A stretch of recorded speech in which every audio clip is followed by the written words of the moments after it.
부모님, 존귀하신 천지인 참부모님, 오늘 10월 18일 저녁 화요일 밤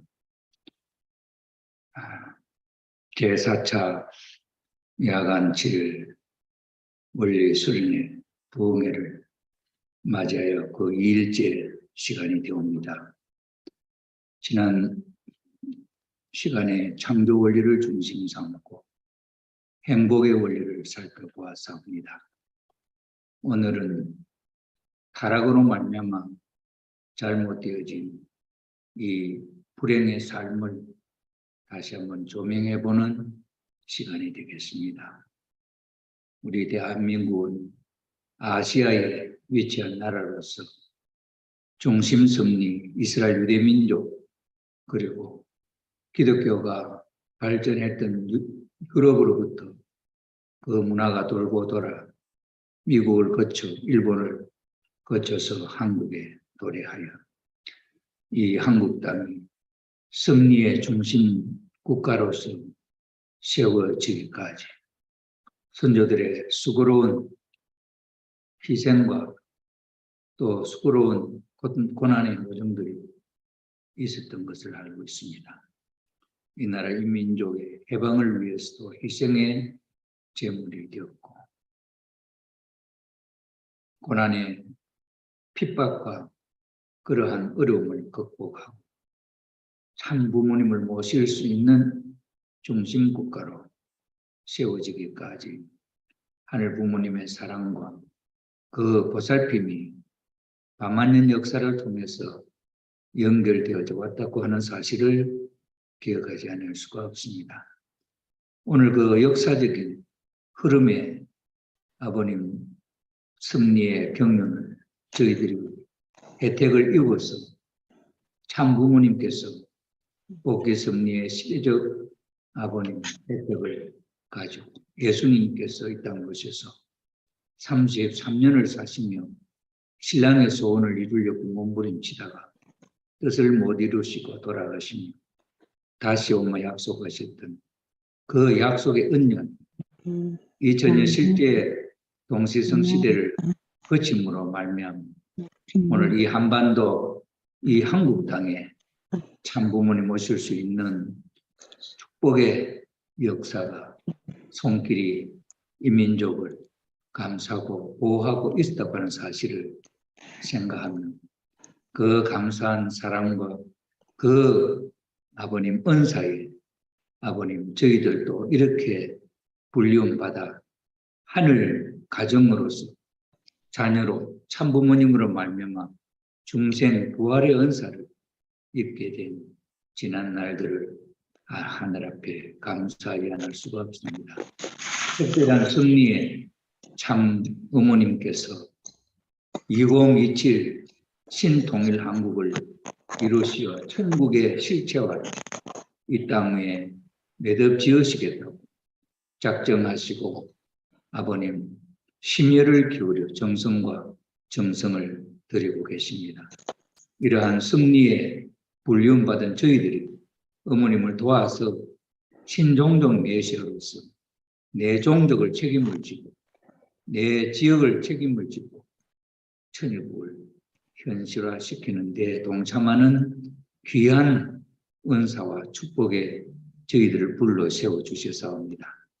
오늘 저녁 이 자리에 나오기까지 어려움들이 많았지만 그러나 이 한 시간들을 통해서 하늘의 놀라운 축복과 사랑의 손길이 저희들 가슴 위에 저희들의 마음 위에 놓여질 수 있다고 하는 사실을 생각하면 이 한 시간이 얼마나 귀하고 귀한 시간인가 하는 사실을 다시 한번 느끼지 않을 수가 없습니다.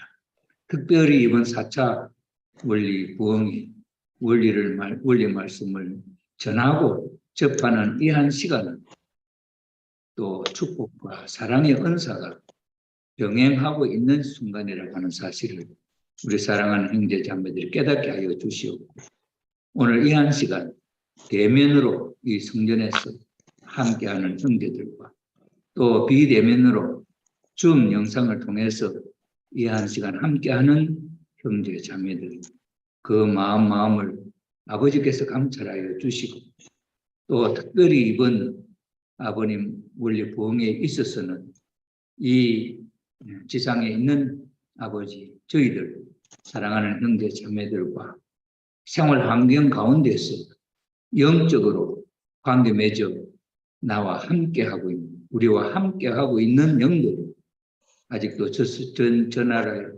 특별한 은사 가운데 접하지를 못하고 아버님 우리 몸에 붙어 있는 영들이 많이 있을 줄 믿습니다. 이제 때가 이르러서 싸우는 참 어머님을 중심 삼고 나르시는 특별한 축복과 은사가 특별히 신경상국 제5지구 아버님 박영배 회장님을 중심 삼고 4차 원리 부흥회의 이 귀한 시간을 베풀어 주시고 이러한 시간을 통해서 신령 역사와 참된 진리를 접할 수 있는 중생 부활의 역사가 일어나고 있는 이 시점에 그들도 함께 동참하게 하여 원리 말씀을 듣고 마음의 감동을 일으켜 사흘 아버님 말씀을 듣는 조건으로 아버님 삼수 사탄 분립수가 싸우는 이 아버님 관계된 영들이 그 터전을 중심 삼고 특별히 긍지님 수련소로 입소하여 아버님 수련의 은사를 받을 수 있는 그런 귀한 아버님 축복의 자리를 허락하여 주시기를 바라고 납니다. 어제 보고하였고 오늘 다시 두 번째 날을 맞이하여 하늘 부모님 앞에 고아올 저희의 기도와 저희의 소원의 내용들이 신경상 신통일한국 참 어머님의 그 뜻을 받들어 나가는 데 있어서 신령 역사를 통하여 깊이 있고 아버님 신통일한국을 이 땅에 27년까지 성사시켜서 그것이 비로소 6천년 역사를 통해서 이 땅의 명실공히 천국, 하늘나라 천일국이 세워졌느라고 하늘 앞에 봉헌하며 그 기쁨의 역사와 그 기쁨의 결실이 오늘 우리와 함께하는 그러한 영들도 재림부활하여 절대선영이 되어서 재림부활하여 이 승리에 동참하게 할 수 있는 길을 열어주심으로 말미암아 생명의 길이요 그것이 부활의 길이요 영생의 길인 것을 깨닫게 하여 주시고 지금까지 내 개인의 원망과 내 개인의 아버님 원수된 마음을 회원하기 위하여 우리와 관계됐던 영들이 있다고 한다면 그 마음에 하늘 부모님의 천지인 참 부모님의 참 사랑의 아버님 그 뜨거운 아버님 사랑의 그 마음이 마치 음동설 안에 봄눈 녹듯이 그 마음이 녹아져서 사랑의 마음으로 마음으로 말미암아 신천국 신통일한국의 천일국의 백성으로서 아버님 자랑스러운 모습으로 그렇게 변화되어질 수 있고 그 터전을 중심 삼고 천일국 창국에 동참할 수 있는 개국 공신들로서 하늘 앞에 천보 보물이 될 수 있는 그런 자녀들이 될 수 있는 길이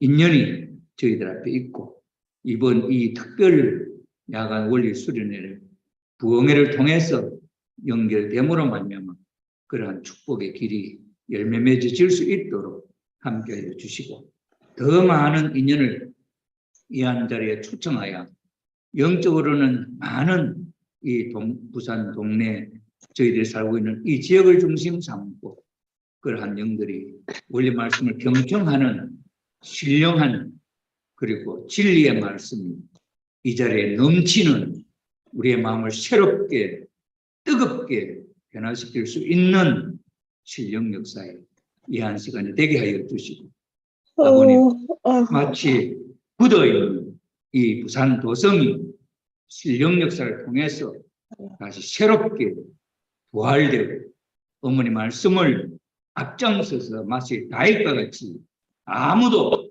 나서지 않는 이 시점에 아버님 골리앗을 무너뜨릴 수 있는 믿음의 아들 다윗과 같은 그런 역사가 이곳 부산교회를 중심 삼고 일어날 수 있는 이 한 시간을 인도하여 주시고 하늘 부모님 역사하여 주시고 그런 시간으로 축복하여 주시옵소서.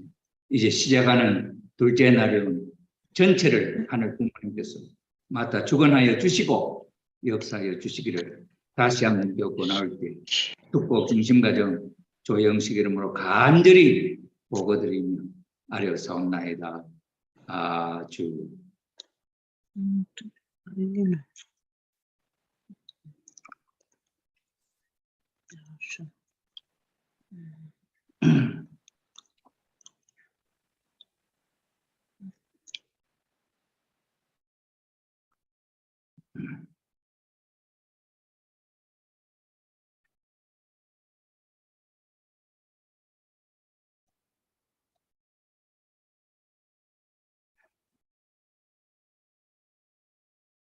네, 오늘 저녁 주음으로 참석해 주신 이나의 선교사님, 김교수 올름 목사님, 다무라 권사님, 마츠나가 권사님, 시카다 권사님, 야수의 권사님, 사사키 권사님, 노태민 장로님, 박영자 권사님, 박태림 권사님, 천상래 권사님, 엄말순 사무, 임억윤 장로님, 야생 함께 동참해 주셔서 감사합니다. 오늘 저녁도 은혜로운 한 날이 되기를 바랍니다.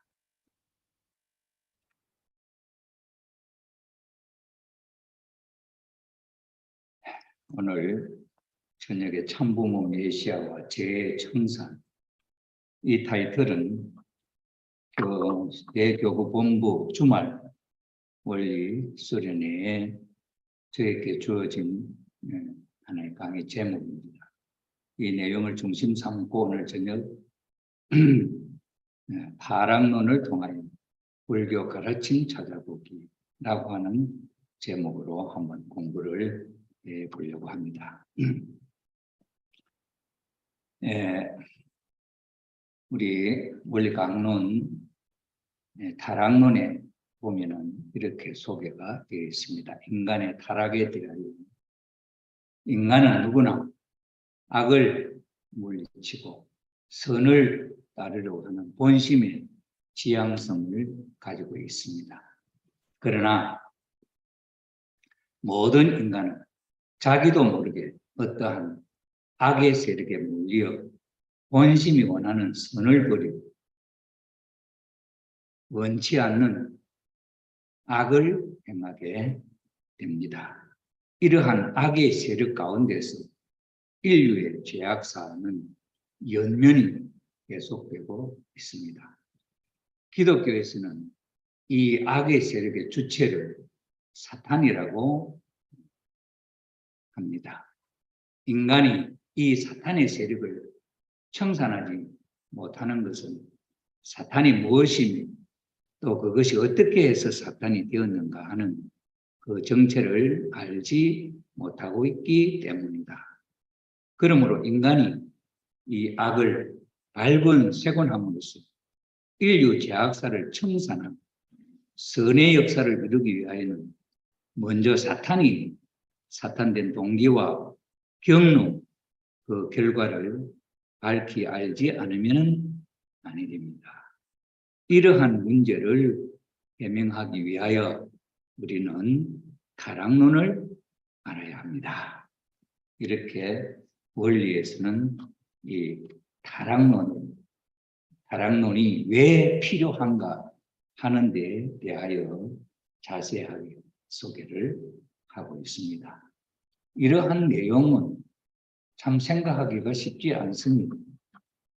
기독교에서나 불교에서나 유교에서나 악을 청산하고 이 죄악의 고통스러운 삶에서 행복된 삶을 추구하지만 그러나 우리 현실이 내가 원하는 대로 그렇게 이루어지지 않는다.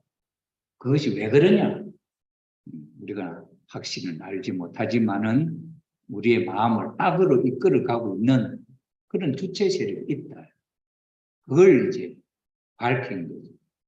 우리 마음을 이끌어가는 악의 방향으로 사심을 통해서 악한 행동을 하도록 이렇게 강한, 그게 어쩌면 그냥 조금 미미한 그런 힘이 아니라 아주 강하게 우리의 마음을 끌고 가는. 그러니 선을 노력하고 선을 이루려고 몸부림치고 몸부림쳐도 그 힘이 약해. 그것보다 훨씬 강한 우리 마음을 악의 흥룡에 끌려고. 우리 마음은 그게 또 마치 벌이 말 꿀맛을 알고 이렇게 찾아가는 것처럼 우리는 그 악에 끌려서 쉽게 내 발걸음, 나도 모르게 한 걸음 그곳을 걸어가고 있는 모습이, 이게 참 얼마나 우리의 모습이 비참한 그런 상황인가 하는 사실을 소개하고 있습니다. 이러한 상황 속에 음란물의 폭격, 오늘날 우리가 살고 있는 이 현실 속에 그렇게 생각하지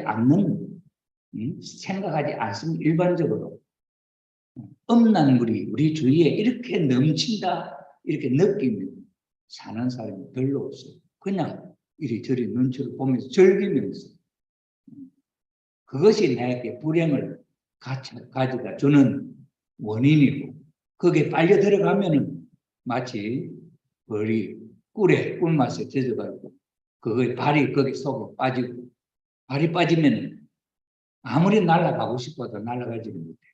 그 꿀 속에서 꿀을 먹다가 꿀 속에서 죽는. 우리는 음란에 한번 빠지게 되면, 이 음란에 이 홍수 속에 한번 빠지게 되면 그런 것과 마치 내 마음, 몸은 이렇게 끌려가고 또 한 마음은 이렇게 빠져나와야 된다고 생각하지만은 그 마음은 미미한 거예요. 그래서 이것은 참 대단히 우리가 다시 마음속에 경종을 울리며 생각해 보아야 할 내용이다 하는 사실을 한번 보겠습니다. 우리 통일교회, 우리 가정연합에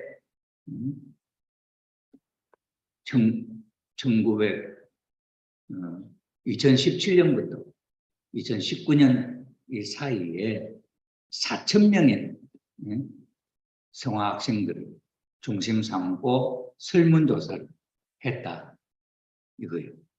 6개월 동안에 한 번 이상 음란물을 의도적으로 그냥 이렇게 보여서 본 게 아니고 생각이 나서 자기가 찾아본 이런 경험이 있는 사람을 조사를 해보니까 남자는 4,000명 중에 남자가 몇 명인지는 모르겠습니다만 남성은 82%, 여성은 48%가 그런 경험이 있다. 여자보다는 훨씬 배 이상 남자 쪽이 더 음란에, 이 음산물에 노출되고 있다는 사실인지.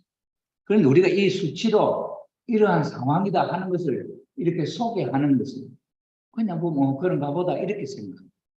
그러나 이것이 우리 생활에 피해를 주고 우리의 삶을 정말 불행을 끌고 가고 있는 그 길로 마치 홍수가 나서 큰 물이 막 내려가는데 거기 휩쓸려 내려가는데 그 속에 아들, 딸들이 떠내려가고 있다는 생각이 있어요. 그 음란의 그 폭류 속에 우리의 자녀들이 저렇게 떠내려가고 있다는 그 보통 일이 아닙니다. 왜 그런 폭류와 같은 폭우가 쏟아져서 그 막 큰 물이 막 휩쓸려 내려가는데 거기에 떠내려가고 벗어나지도 못하고 그 줄 속에 휩쓸려 떠내려가는 그런 모습이다 생각하면 보통 문제가 아니다 하는 것을 우리가 생각할 수 있습니다. 왜 그러하냐? 조금 소개를 더 드리면은 그 이유를 이해할 수가 있을 것이다 하는 겁니다. 우리가 어떤 단체에서 그 청년들과 어린 소년들, 이런 사람을 대상으로 해서 성에 대하여, 성이다 하는. 근데 성이다 이렇게 하면 무슨 생각이 나요? 남성, 여성, 남자, 여자, 이거는 뭐 크게 그거 아니지. 이 성이라고 하는 말은 사랑, 남녀의 사랑, 이 이야기. 이 이야기가 어쨌든 성이다 이렇게 표현하고 그 성, 사랑에 대한 이야기, 남자 여자의 사랑에 대한 이야기를 하면 어떻게 생각됩니까? 이렇게 물었다. 이렇게 물었을 때 거의 대부분이 아주 놀라는 그런 표현. 아니면 그 소리 들으니까 그저 자기 스스로가 얼굴이 달아오른다, 벌겋게 달아오른다, 부끄러움이 이런 느낌을 갖는다 하는 것입니다. 네. 자, 그런데 오늘날 이 문제를 왜 우리가 들고 나오느냐 하면은 지금 현재 우리가 살고 있는 이 현실 속, 우리 한국은 그래도 좀 덜하고, 일본, 미국을 해서 유럽은 벌써 뭐 몇 년 전에, 뭐 10년, 20년 전에 이미 이런 물길이 지나가고, 그것이 지금 그 물길이 미국을 거쳐서 일본을 거쳐서 지금 한국에 상륙해가지고 이미 점령하고 있는 이런 현실 속에 있는데 이것이 어떻게 전교조라고 하는 진보적 단체의 선생들이 유치원생에서부터 이 성에 대한 이 내용은 우리들에게 주어진 본성이다. 그렇기 때문에 남자 여자가 성을 억제하면서 그렇게 살 필요는 없다. 이렇게 하면서 노골적인 성의 기능에 대한 그러면서 그 그림이나 이것이 노골적으로 표현되는 그런 모습, 장난감 또는 그림책을 보여주면서 이 사랑에 대한 교육을 유치원생부터 한다. 이것이 미치는 영향력이 가르침을 받지 않아도 아까 청소년들의 대상이 남자는 80몇 프로, 여자는 40몇 프로가 나왔는데 이것을 유치원생에서부터 가르친다고 한다면 어떤 현상이 나오겠느냐? 이것은 그저 비일비재 이 문제는 현실적으로 나타나는 문제가 되게 되죠. 이 문제는 제가 1980년 말 남미 페루에 남미 상황이 그때 남미 지도자들이 제일 고민거리가 뭐냐 하니까 미혼모 문제다. 결혼하지 않고 아기를 하나 둘 셋 뭐 한둘이 아니에요. 보통 30명씩 5명까지 있어요. 그런데 그 30명 5명의 아기가 전부 다 아빠가 달라요. 여자가 데리고 살기도 하고 남자가 데리고 살기도 하고 결혼하지 않고 아기 생기면 남자가 데리고 사는 적도 있고 여자가 데리고 사는 적도 있고 여자가 데리고 사는 쪽에서 우리 식구가 된 아줌마가 있었어요. 그러면서 그 아기를 놓고 하는 이야기가 뭐라고 하느냐면 이 아기를 죽이고 싶을 때가 한두 번이 아닙니다. 그렇게 태어난 아기가 사랑스러워서 정말 귀하고 이런 게 아니고 그 아기를 죽이고 싶은 마음이 얼마나 불현듯 일어나는지 모른다. 이런 사람이 그 아기를 축복을 받았어요. 미국이나 저 유럽이나 서양, 남미나 이런 데 서양이 여기는 아기 갖고 있어도 결혼을 법적으로 결혼 안 하면 처녀 총각. 우리 옛날에 축복받을 때 처녀 총각하면 수처녀 수총각 생각하잖아요. 거기는 80이 돼도 혼자 살면 남편이 없으면 처녀예요. 총각이 그런 걸 봤어요. 그런 환경 속에서 미혼모 문제가 이게 한둘이 아니야. 미국에도 마찬가지. 미국에 제일 우리 통일교회가 미국에서 전도 청년들이 많이 됐잖아요. 미국에 지금 현실도 그래요. 특별히 흑인들 집에 가면 할머니도 혼자, 남편이 없어. 그 다음에 딸도 혼자, 남편이 없어. 손녀도 혼자, 아버지가 없어. 3대가 여자들만 사는 가정이 비일비재. 이것이 미혼모 문제입니다.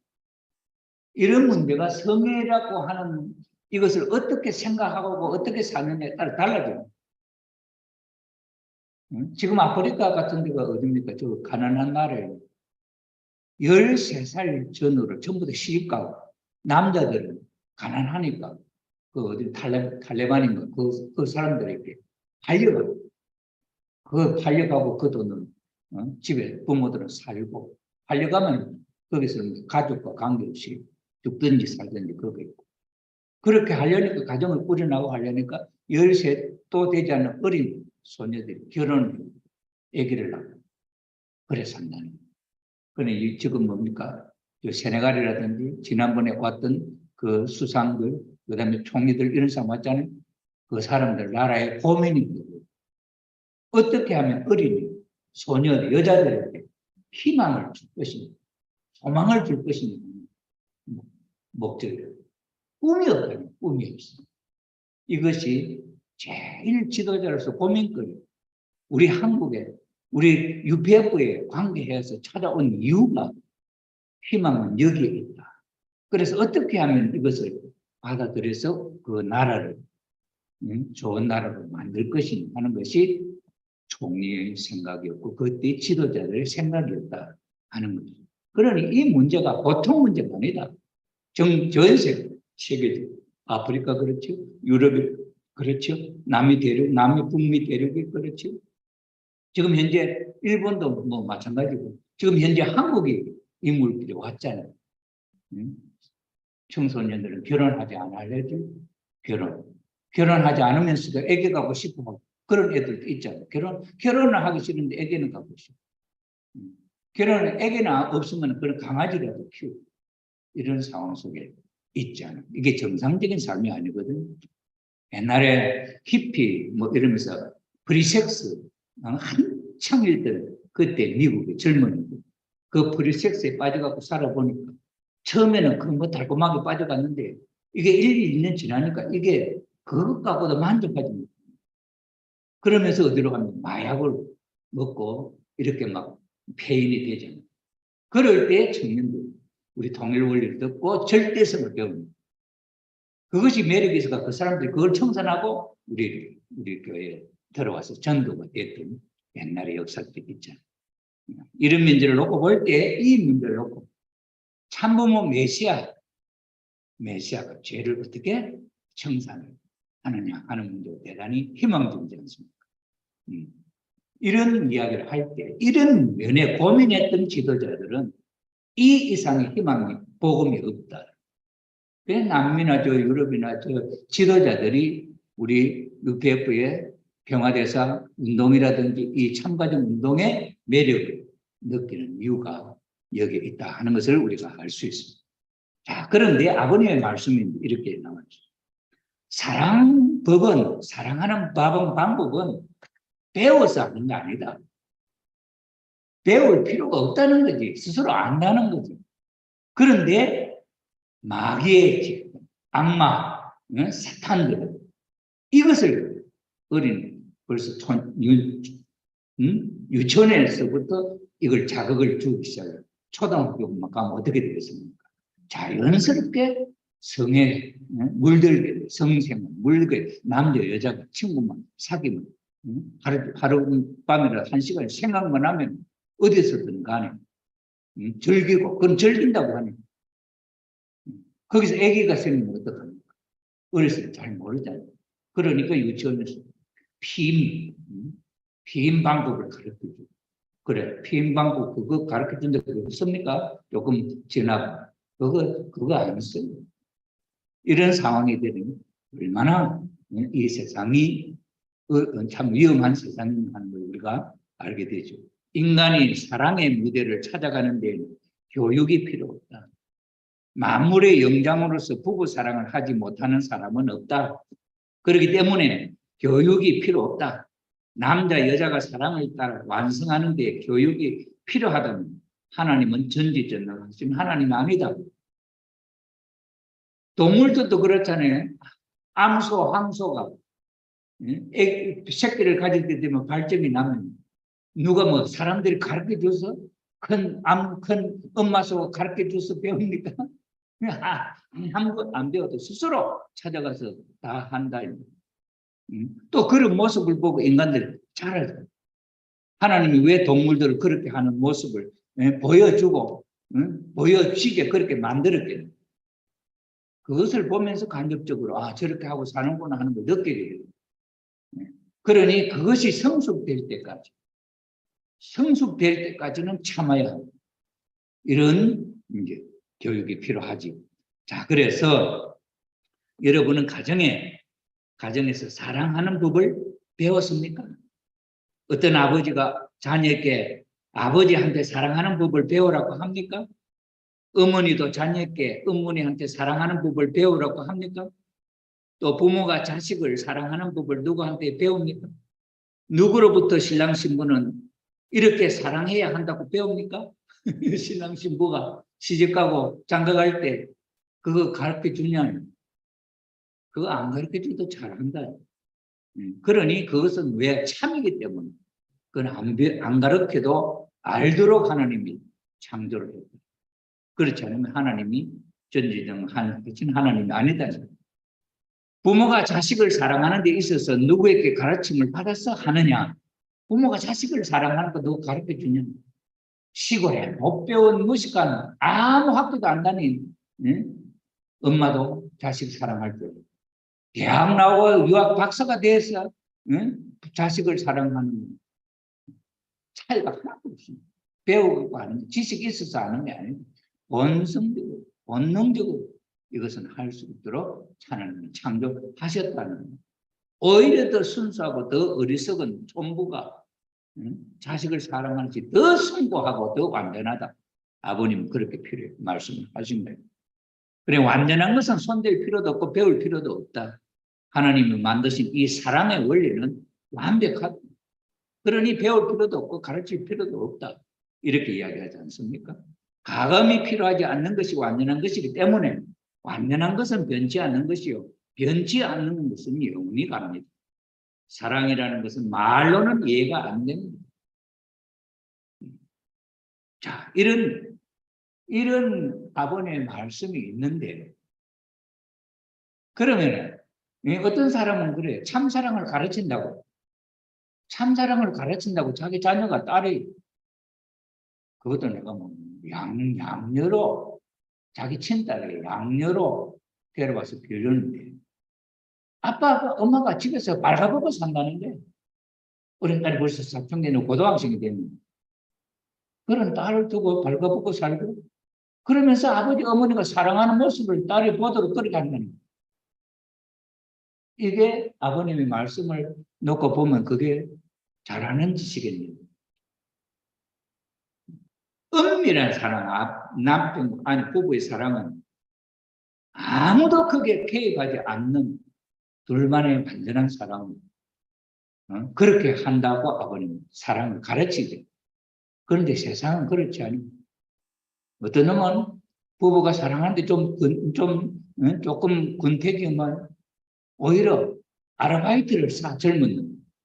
아르바이트를 사놔놓고 자기 부부가 사랑하는 그 모습을 보라는 거예요. 그러면 남이 본다고 하는 것이 자극이 되어서 이직거리를 한다는 거예요. 오늘날 이 세상에 얼마나 이 사랑 병이 들어있냐 하는 사실을 우리는 알 수가 있습니다. 항상 먹는 밥도 먹을 때마다 배가 고파야 맛이 새로운 것처럼 부부간의 사랑도 마찬가지로 항상 자극을 통해 새로워야 합니다.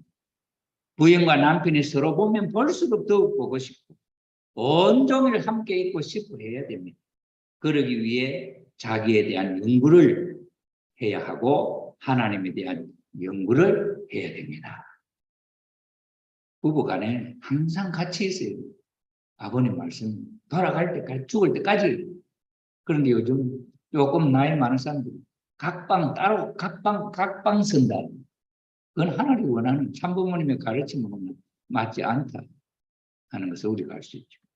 자, 그 다음에 아기로 지음받은 아담과 해와는 성장하면서 참된 자녀의 심정, 참된 형제의 심정, 참된 부부의 심정, 참된 부모의 심정을 단계적 생활을 통해 경험하고 체결함으로써 완성하게 되어 있었습니다.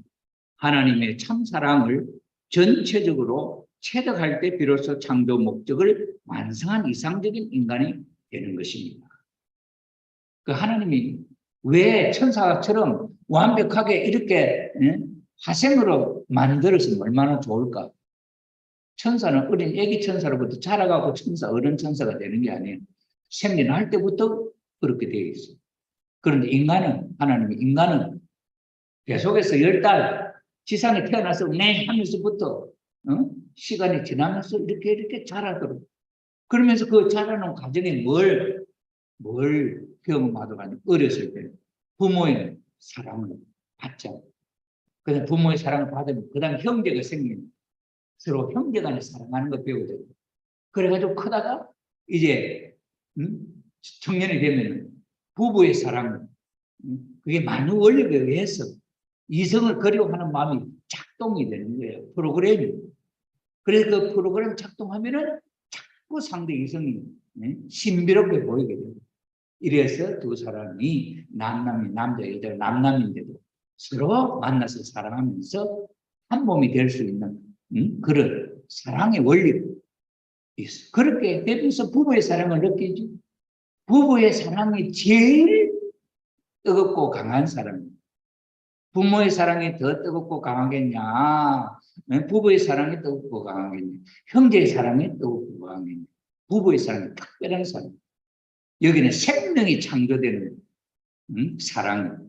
부모의 사랑에는 생명이 창조되는 게 아니에요. 부부의 사랑에 생명이 창조됩니다. 그러니 하나님이 인간을 창조하신 목적은 부모의 사랑, 형제 자매 사랑 이거는 부수적으로 생겨나는 것이고 근본적으로 하나님이 뭘 느끼려고 했냐? 부부의 사랑. 부부의 사랑을 통해서 자녀를 낳게 그 자녀가 낳은 부모의 사랑 그리고 자녀로부터 사랑받는 자녀의 사랑을 느낄 수 있고 부부의 사랑을 느낄 수 있는 이런 총체적인 사랑이 성장하는 가운데 주어지는 환경이다. 그러니 점차적으로 경험하고 체험하는 것이지 한참에 하는 게 없어. 어린 애들에게 부부의 사랑 설명을 아무만 해도 모르지. 그래 설명해도 모르니까 너희들 한번 해봐라 할 거 아니에요. 아니면 자기들이 그걸 갖고 나올 때 한번 해보자 할 거 아니에요. 이게 7살만 넘어가도 그게 할 수 있는 구조다. 이런 거. 이것이 얼마나 위험하고 이것이 불행으로 끌고 가는 그런 내용인가 하는 사실을 우리가 생각을 깊이 해야 할 입장이다. 자, 이런 사랑에 대한 그런 고귀함과 그런 귀한 것이 있는데 오늘 우리가 살고 있는 이 현실은 10년이 예를 들어 1950년, 60년, 70년대 한국 이 음란물을 찾아볼 데가 없습니다. 그리고 불륜의 사랑 볼 때도 없습니다. 이건 은밀하게 이루어지는데 그런 환경 속에 있을 때는 그렇게 이 음란물이 그렇게 범람하지 않아. 그런데 요즘도 가난한 나라에서는 그걸 잘 모르죠. 오히려 경제적으로 부유해지고 잘 사는 나라예요. 이것이 미국에 가보십시오. 미국에. 그 길거리에서 저런 음란한 물건들을 파는 그런 점포가 얼마나 많은지 몰라요. 우리 한국에도 보면 요새 위층인 이런데 성인용품 뭐 이래가지고 하는 데 있지. 우리 그래도 한국에는 좀 많이 이렇게 가끔 보이는데 외국에는 이게 참 많아요. 이것이 지금은 이제 거기에 점포에 가면은 볼 수 있는 거 뭐 이런 거 있는데 지금은 보세요. 어린 애기가 몇 살쯤 돼 보입니까? 어린 애기가 조금 1살, 2살 먹으면 울만 말이에요. 부모들, 젊은 부모들이. 애기 우는 게 그거니까요. 스마트폰을 안 주고 그거 만지고 놀겠네 된다. 그런데 이 스마트폰이 요즘 어떻게 되는지 여기 음란물이 홍수가 이 스마트폰을 통해서 들어온다. 그게 한번 이렇게 접속하게 되면 그것이 막 줄줄이 나옵니다. 이 카톡이라든지 이 기구가 이 플랫폼이 이것을 갖고 있는 주인이 어떤 경향의 영상이나 이런 정보를 원한다. 예를 들어서 뭐 정치하면 정치적인 내용이 쫙 이렇게 보여요. 응? 그다음에 뭐 다른 뭐 경제 뭐 음식물 만드는 거 이런 뭐 음식 만드는 게 쫙 연기되고 올라오고 또 어떤 엄나물 한번 눌리기 시작하면 그놈이 쫙 줄을 서 올라오고 그런데 이 어린이 이런 이런 사람들이 접하는 것이 얼마나 빨리 되냐. 지난번에 그 하인운 교육할 때 축복받은 그 이세가 몇 살 때 누구를 통해서 저 음란 영상물에 접하게 되냐 할 때 처음에는 축복 이세를 그런 생각지도 못 해봤는데 축복 이세 친구 선배 한 살 많은 형님 이런 친구 집에 가서 그 친구로부터 저걸 알게 됐다는 거예요. 저걸 한번 알게 되니 그게서 빠져가요. 생각으로 이거 하면 안 되는데 나와야 되는데 하면 안 되는데 나와야 되는데 안 나와도 못 나와죠. 그래서 하이문이라고 하는 그 교육 프로그램에 연결되어 가지고 거기서 벗어났다. 그래가지고 벗어나서 이제 축복을 받았어. 우리 김혜인, 우리 최수경 목사님의 딸이 미국 청년하고 결혼했거든요. 그 부부가 그 하이문 강사가 되었어요. 그 딸이.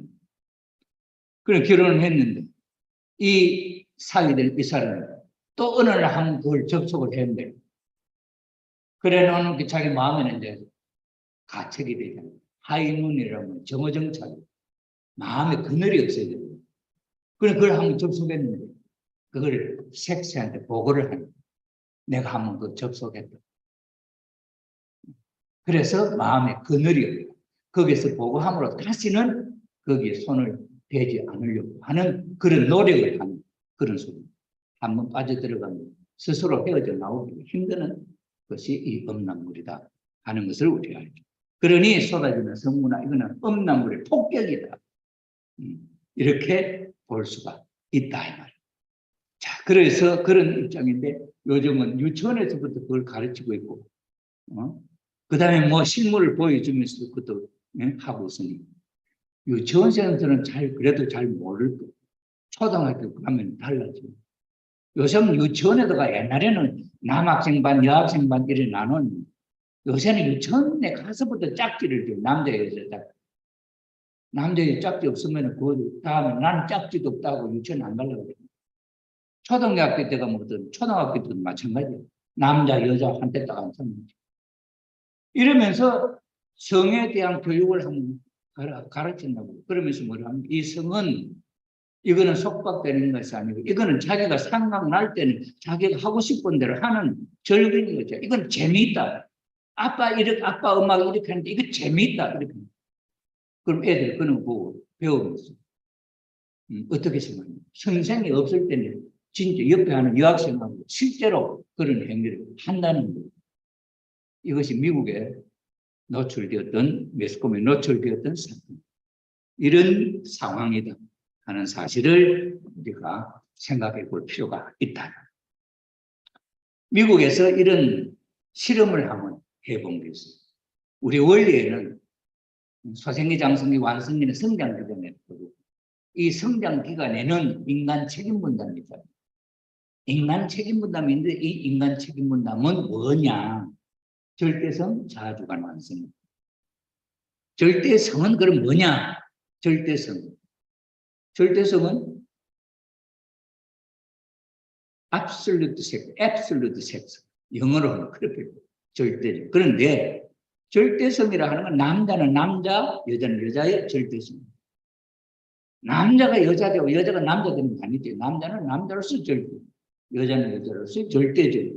그런데 이 성을 자기 스스로가 주관을 할 수 있어요. 절대성, 자주관, 완성. 책임분, 이게 인간의 성장 기간. 소생기, 장성기, 완성기. 이거는 몇 살 때까지? 21살 때.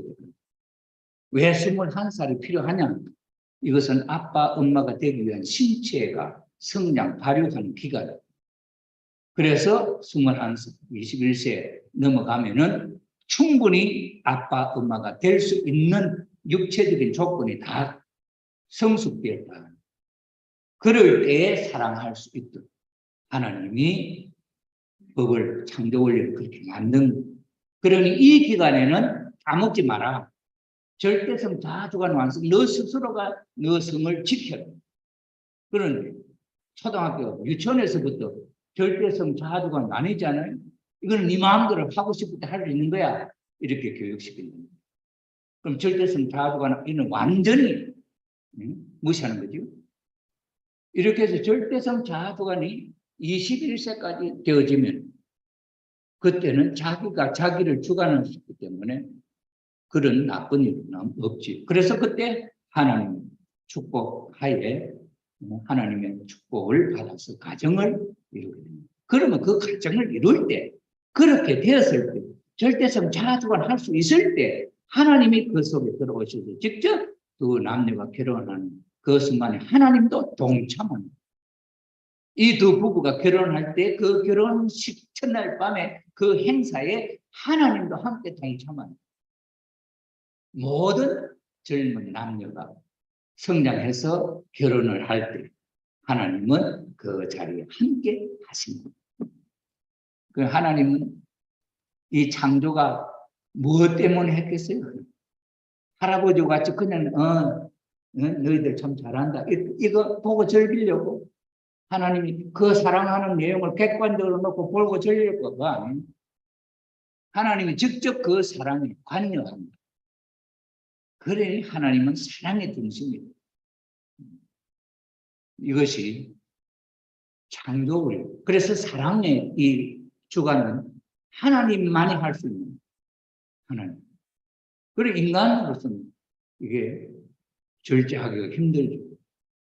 완성해서 하나님 허락할 때까지. 그래서 주어진 부부간의 상대자를 영원히 사랑할 수 있는 상대, 그래 죽을 때까지. 아버님의 사랑의 가르침은 참 오묘한 깊은 뜻이 있다. 자, 이걸 한번 보시고, 요 옆에 거 한번 보시고, 그림을 한번 보세요. 늑대가 어린 소녀를 손을 잡고 가는 모습. 남녀는 늑대. 남녀는 늑대니까 여자들 조심해라, 자녀들. 모든 남녀는 늑대야. 조심해라, 그럼 늑대라 말은 이렇게 이제 표현을 하죠. 그 다음에 옆에는 한번 보세요. 어린애들.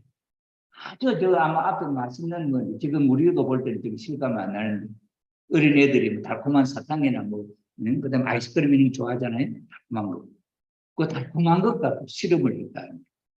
어떤 실험을 했느냐, 여기 쭉 기록을 해놨는데. 4살에서부터 6살.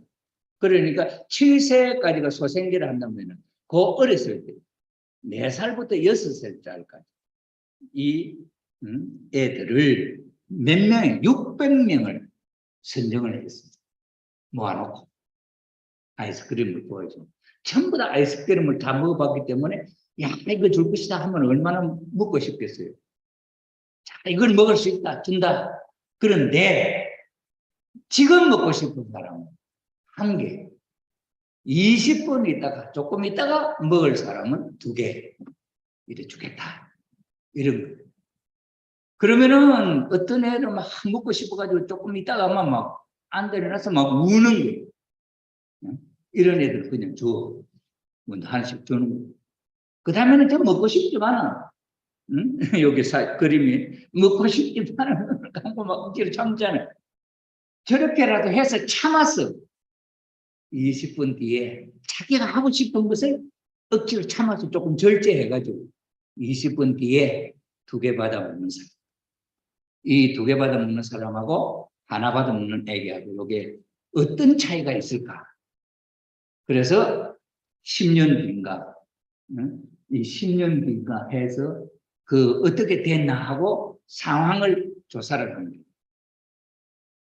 조사를 해보니 못 참아가지고 금방 받아 먹은 애들은 이건 마약 중독자가 됐다든지 뭐 공부도 안 하고 막 이렇게 사는 것이고 20분을 기다려서 먹었던 애들 보면 거의가 훌륭하게 다 잘 자랐더라고요.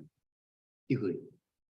그러면서 이 또 위스콘신의 이 대학교에 메디슨 대학에 이 대학에서 이제 리차드 데이비슨이라고 하는 이 사람 그 삶을 어른이 되었을 때까지 연장시켜서 조사를 해봤다. 그랬더니 쾌락을 하고 싶은 좋은 것을 조금 미뤄가지고 할 수 있는 사람들이 크게 성공을 하는 사람들이었다. 이렇게 결론이 났습니다. 저는 농촌에서 살면서 이런 걸 합니다. 소를 기르는데 1960년대 70년대 소 한 마리가 그 집에 재산이 농촌에서 소 한 마리가 새끼를 낳으면 돈 버는 그러니 잘 먹여가지고 빨리 새끼를 낳고 싶단 말이에요. 그런데 보통 한 1년은 자라야 돼요. 그런데 1년도 큰 소로 자라지 못했는데 한 중소쯤 자라는 이 농부가 새끼를 갖고 싶어요. 그건 아직 발전도 안 해요. 그래 이거 어떻게 하느냐? 어린 이 소를 숫소에다가 떼가지고 이 교미를 하게 됩니다. 그러나 노마는 이 어린 소가 그 숫소에 한번 맛을 보고 나서 그 호르몬이 들어가고 나서 좀 지나면은 발정을 해갖고 새끼를 가지게 한다는. 그럴 때 이 숫소를 다시 붙이면은 송아지를 낳는다는. 그러면 어린 송아지가 송아지를 가졌어요. 그래가 새끼를 낳으면 송아지 하나 냈다고, 그 집에 돈 벌었다 하려면 모르지만은, 요렇게 음인소가 된 소는 수명이 오래 가지 못해 애기를 계속 낳지를 못해. 성장해서 어른소가 됐을 때 하면은 이거는 1년마다 새끼를 낳을 수 있는 거예요. 요 어려서 교매를 시킨 요 소는 쫑쳐가지고 크지를 못해가지고 새끼를 오랫동안 낳지 못하더라고요.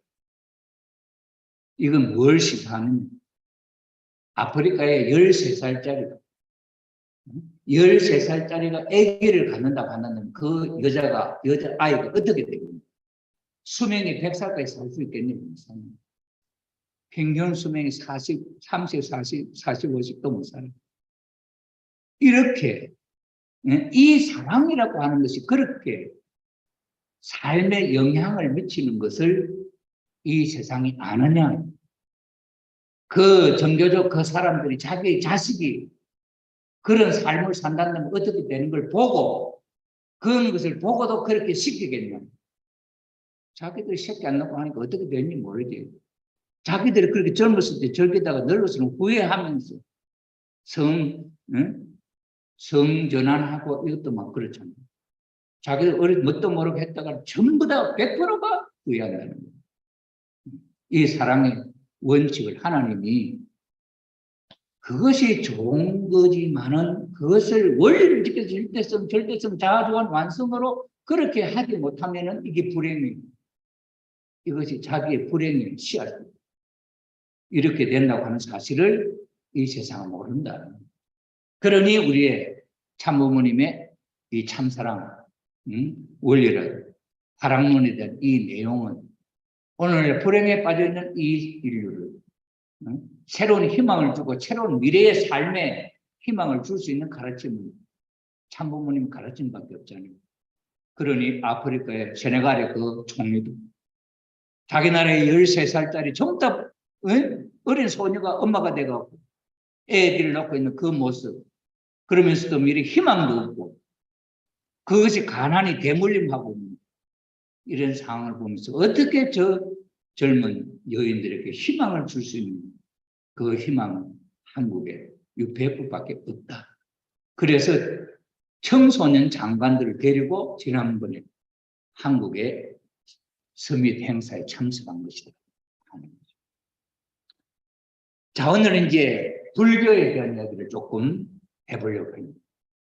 불교에 많은 경전이 있어요. 금강경이고 반야심경이고 이런 법화경, 화엄경, 많은 경전이 있어요. 그 중에서 제일로 중요하게 치는 게 법화경, 화엄경의 화엄경을 요약해 핵심적인 내용만 뽑아놓은 법화경이죠. 그래, 법화경의 내용하고 화엄경의 내용은 이거 좀 예를 들어서 부채를 활짝 편 거는 화엄경이 반쯤 이렇게 적으면 법화경 그렇게 소개를 하더라고요.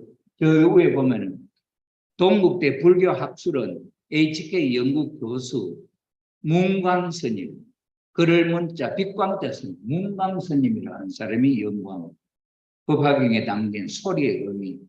이래서 성경의 말, 태초에 하나님이 계시니 하나님이 빛을 창조하시고 빛과 어둠을 나누사 이런 게 있잖아요.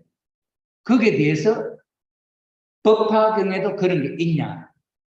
그래서 이 법화경 소리하고 소리하고 뭐 연구를 했어요. 그렇게 한 사람인데 이 법화경을 소개할 때 석가모니 부처님이 돌을 닦아가지고 설법을 하는데 이 법화경은 세 군데 세 장소에서 그래서 이걸 삼처 세 장소에서 몇 번에는 6번 가르쳤다. 그런 거예요. 그게 첫 번째가 어디냐니까 영축산이라고. 영축산이라고 하는 데서 가르칩니다. 그 영축산은 석가모니 부처님께서 제자들에게 설법을 하던 산이 영취산, 영취산입니다. 영취산은 영축산으로도 발음입니다. 그래서 영취산이나 영축산 똑같이. 그리고 영축산. 태초에 석가모니 부처님이 설법을 했던 장소. 자, 그래서 왕사성 동쪽에 있는 영취산은 석가모니께서 중림정사, 그 불교의 그 어떤 이걸 정사를 지은 후 불법을 펴던 성지. 왕사성은 인도 마가다국의 수도였던 라자그리아의 다른 일입니다. 이렇게 이야기를 하는 그 장소에서 부처님이 설법을 했다. 그 다음에 거기서 이제 설법을 하는데 뭐라고 했냐면 그 가르침의 핵심이 뭐냐? 사람이 부처다. 사람이 부처다. 여러분들이 부처다. 부처라고 하는 말은 신이 하나님, 우리가 말하는 우리 식대로 말하는 하나님과 같은 사람. 그런 의미가 있다면 그러니까 돌을 닦는 사람들이 이 부처님 와서 이야기하는데 당신들이 부처다. 뭔 소리 하고 있냐? 내가 부처란 말이에요? 걔도 안 할 소리 하고 있냐고 나가버리는 거야. 뭐.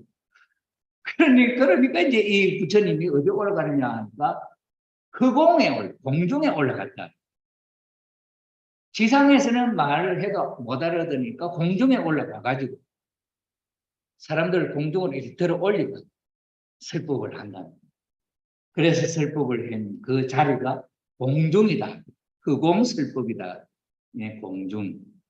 그럼 이 공중, 이 흑공이라 하는 게 우리가 말하는 이 하늘 뜬 구름 있는 저 공간이 아니다. 그러면 여기 이제 흑공에 올라가 본 사람이 보니 주위가 너무너무 아름다운 곳이더라. 그럼 천국이더라. 너무 아름답고 금수강산, 금수강산도 아름다운 산이지. 그 허공에는 정말 아름다운 세계더라. 그는 우리가 말하는 저 하늘 허공이 아니다. 그래 부처님 저기 올라가서 이제 법을 쓰라는 이 법화경을 쓰라는.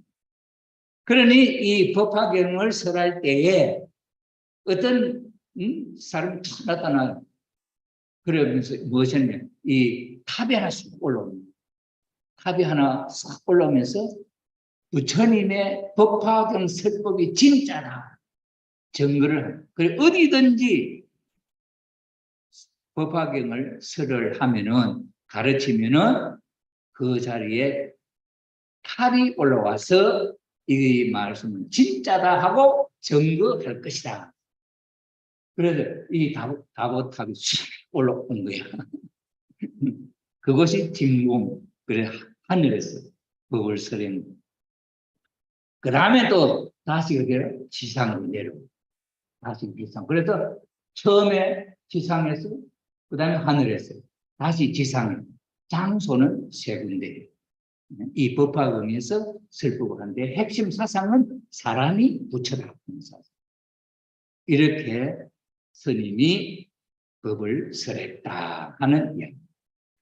자, 그래서 이 견보탑풍의 묘법 변화경이라고 하는 그 견보탑풍이라고 하는 그 경전의 말씀입니다. 묘법 연화경 4권 제11품으로 석가열애가 영치산에서 설법을 할 때 다보열애의 탑이 땅에서 이렇게 솟아올랐어요. 솟아나 설법을 찬탄하는, 너무 좋은 설법이다 하고 이렇게 찬탄하는 그 탑 안으로 석가열애가 들어가서 다보열애와 같이 앉고 흑공설법을 했다. 그런 이야기가 있다. 그 다음에 다보열애라고 하는 이 열애 부처님은 어떤 분이니까 옛날 석가모니 옛날 무한한 과거 보살 행자로 있을 때 이 다보열애가 무슨 마음의 소원을 세웠냐니까 내가 성불하여 열반에 든 뒤에 시방세계 이 모든 현실 세계에 어느 곳이든지 법화경을 설법을 하면은 내 탑이 이 다보탑이 솟아와서 그 설법이 진짜라 하고 증명하겠다 이렇게 그게 이 불경 속에 있는 이야기. 그래서 1층, 2층, 3층에 보세요. 3층에 두 부처님이 따겠죠. 저게 한 부처는 다보열애 부처, 한 부처는 석가모니 부처, 두 부처가 저래 있다. 이 경주 불국사예요. 경주 불국사가 왜 불국사냐? 그 절이 왜 불국사냐 하니까 불국토, 불교에서 말하는 최고 좋은 세상, 그 나라다 하는 상징이라. 그래 하늘나라를 상징한다 이거지. 그 의미가 저기 올라가는 다리가 첫째 다리는 청운교, 또 올라가면 2층에 나 있는 다리는 백운교. 그래서 청운교, 백운교 다리인데 저거는 어디야? 하늘로 올라가는 다리를. 그리고 구름이 이 다리에 구름이 있다. 구름을 올라가고 또 높은 구름을 올라가서 그 위에 자화문, 불국사에 들어가는 첫째 문을 들어가면은 그 안에 뭐가 있냐? 석가탑하고 다보탑이 있다. 이거예요. 그 석가모니 부처님하고 다보열애 부처님. 그럼 석가 부처님, 석가는 남자, 아니 남자, 그죠? 석가모니 부처님은 저렇게 간단해. 남자는 단순해. 근데 다보열애 탑은 얼마나 화려한, 그죠? 저렇게 표현을 했어요. 그럼 왜 저렇게 다보열애는 화려하게 했냐? 그 이유는 몰라. 그러면은 오늘 우리 권사님, 장모님, 저 소리 딱 들으면 좀 석가탑은 남자 탑, 다보탑은 아름다운 탑. 무엇이 생각이 납니까? 여자 탑. 응? 여자 탑 생각나잖아요? 하나님이 아담은 여자는 미의 대상이라서 최고 아름답게, 남자보다 최고 정성을 들여서 아름답게 창조했다. 그러죠? 왜 석가모니 부처님, 석가탑 옆에 다보탑을 했는데 저 다보탑에 저런 아름다운 모습이 세계에는 아무 데도 없어. 다른 나라는 다보열애탑 그냥 삐쭉하고 높게만 이렇게 세워놓은 거예요. 그런데 우리 한국의 다보탑은 그 불경 속에 있는 내용을 이 탑을 세운 그 건축가 있잖아요. 이름 내가 기억 못하겠는데 그 사람이 그것을 생각하면서 상상해서 설계를 해서 지은 탑이에요. 이 탑을 세우는 기초가 같은 높이, 그 높이도 거의 비슷해요. 이 두 탑을 세웠다 하는 거예요. 자, 그렇게 해놔놓고 그 다음에 성경에 자랑을 합니다. 창세기 2장 17절에 하나님 선악과를 따먹지 마라. 선악과를 따먹으면 정령 죽는다. 이렇게 했다. 그럼 선악과를 따먹고 에덴 동산에서 쫓겨났어요. 그래서 에덴 동산에 생명나무와 선악을 알는 나무가 있다. 두 나무가. 또 거기에는 아담이라는 사람과 두 사람이다. 아담, 해와와 특별한 생명나무와 선악을 알게 하는 나무 두 나무가 있었다. 다른 여러 나무도 많지. 그런데 특별한 나무가 둘, 특별한 사람이 둘 사람. 이게 성서에 나오는 이야기. 자, 그러면 원리에서 생명나무는 뭐냐 하고 설명을 하죠. 이게 에덴 농산의 표현입니다. 두 나무가 있고 두 사람이, 거기 뱀이 있어요. 어느 날 뱀이 인간에게 와서 선악과를 따먹으라 이랬고, 그럴 때 이 해와가 그 선악과를 따먹고 그 남편에게도 주매 먹었다. 이 선악과를 따먹은 것이 죄의 뿌리가 되고 인간은 지옥으로 고통스러운 삶으로 떨어졌다. 그예요. 자, 그래서 죄의 뿌리가 된 선악과, 이 선악과는 뭐냐? 선악과가 이 세상에 아무만 찾아봐도 선악과는 없어. 그러면 이 과일이니까 나무라는 거죠. 나무는 어디에 열리는 나무냐? 선악을 알게 하는 나무에서 열리는 열매. 그 선악을 알게 하는 나무도 찾아보니까 아무 데도 없어. 그러니 이건 그러면 이 세상에 아무 데도 없는데 이 나무는 뭐냐? 그런데 창세기 2장 9절에 쭉 보니까 에덴 동산에 선악을 알게 하는 나무도 있고 또 한 나무 있잖아요. 생명나무. 근데 이 생명나무는 여러 번 나온다. 여러 번.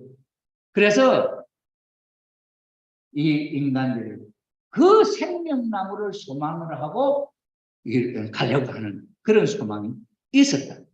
그리고 구약시대에도 그렇고 신약시대에도 그렇고 신도들, 하나님을 믿는 성도들의 소망이 생명나무.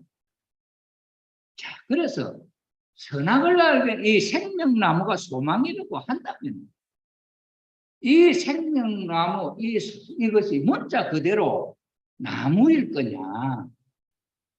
아니면은 어떤 상징물인데 어째서 타락한 인간들, 이 오늘날 살고 있는 이 인간들, 후손들의 인간들, 하나님을 찾아 나가려고 하는 이 인간들의 소원이 생명나무로 앞으로 나가는 거냐? 그러면 인간이 타락하기 전 인간 조상은 뭘 생각했냐 하고 보자. 그런 인간 조상 아담 보니 아담의 소망도 생명나무였다는 거야. 그래서 선악과를 따보고 생명나무에 열리는 열매를 따먹고 영생할까봐 하나님이 이 생명나무 앞으로 나가는 길을 부르는 그룹과 하영 불칼을 들고 있는 천사들이 지켰다. 그러면서 이 아담과 해와는 에덴 동산에서 쫓겨나 타락한 인간, 에덴 동산에서 쫓겨나서 이 지옥에 살고 있는 거예요.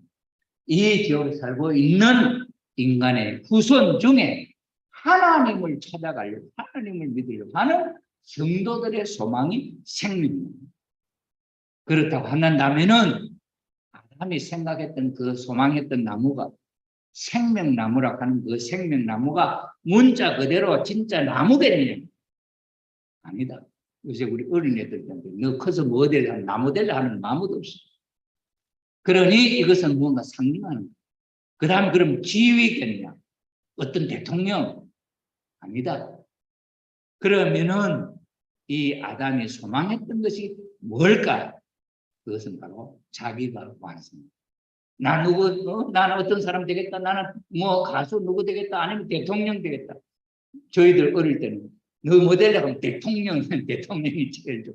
대통령이 제일 좋았던 거. 그렇죠. 그게 뭐예요? 자기가 하고 싶은, 되고 싶은 소망이잖아요. 그럼 아담이 옛날에 에덴 동산에 아담은 무엇이 소망했겠냐? 그것은 바로 자기가 완성하는 것이다. 그러니 그런 뜻으로 볼 때 성경책에는 사람을 나무로 비유한 예가 많다. 요한복음에는 포도나무, 그 다음에 로마서에는 포도나무 가지 뭐 이런 식으로 이렇게 나무로 표현을 한 내용입니다. 그러니 아담이 소망했던 그 소망은 생명나무로 표현된 그 소망은 바로 자기 자신의 완성한 남성, 아담, 완성한 아담을 의미하는 것이다. 그래서 타락함으로 말미암아 아담이 그 소망을 이루지 못하고 타락했기 때문에 그 조상의 소망이 오늘 우리에게 물려져서 타락한 인류 가운데 우리 성도들, 하나님 믿는 성도들의 소망이 생명나무다. 그런데 이 생명나무 길에는 두루도는 그렇고 하얀 다 막아놓고 못 가. 그래서 이 길을 누가 열었냐?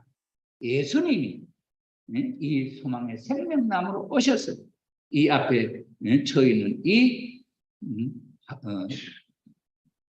화영검 이것이 휘장이 예수님이 부활의 휘장이 하늘로부터 아래로 쭉 이렇게 갈라지면서 생명나무 앞으로 나갈 수 있는 길이 열렸다.